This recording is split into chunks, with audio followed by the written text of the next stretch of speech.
Right from the start, we deploy all our recipes to Tommy or TomEE, a full-blown Java Enterprise Tomcat application server, and even use its container to run all of them.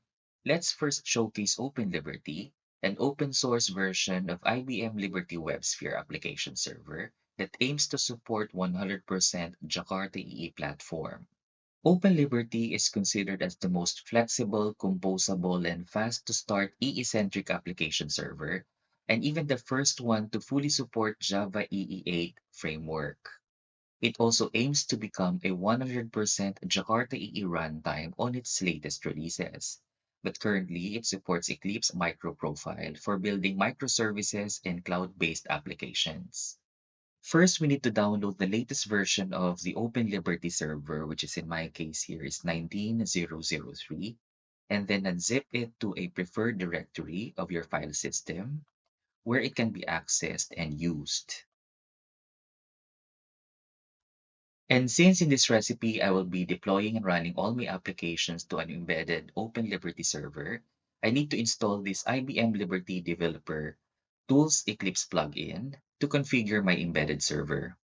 And before we set up the embedded server in Eclipse, we need to configure first the server.xml of the domain server, which is in this case here is still the default server to enable some Jakarta EE features.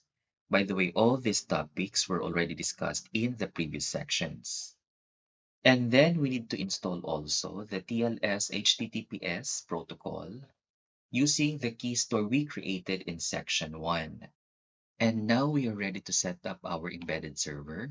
So right-click on the server's view, create new server. Server type is IBM Liberty Server. This is the plugin we installed just recently. And then fill up our local host, any server description, click next. Choose the default server we configured just a moment ago. Then click next. Then I have created here a Section 8 Liberty app, which is just our Section 1. So just add that resource and then click Finish. So there you go. Let us now start the server. It's starting.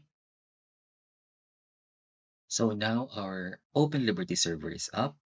We can now run our recipe using localhost 9443, of course, HTTPS protocol, Section 8, and it's still our plugin application.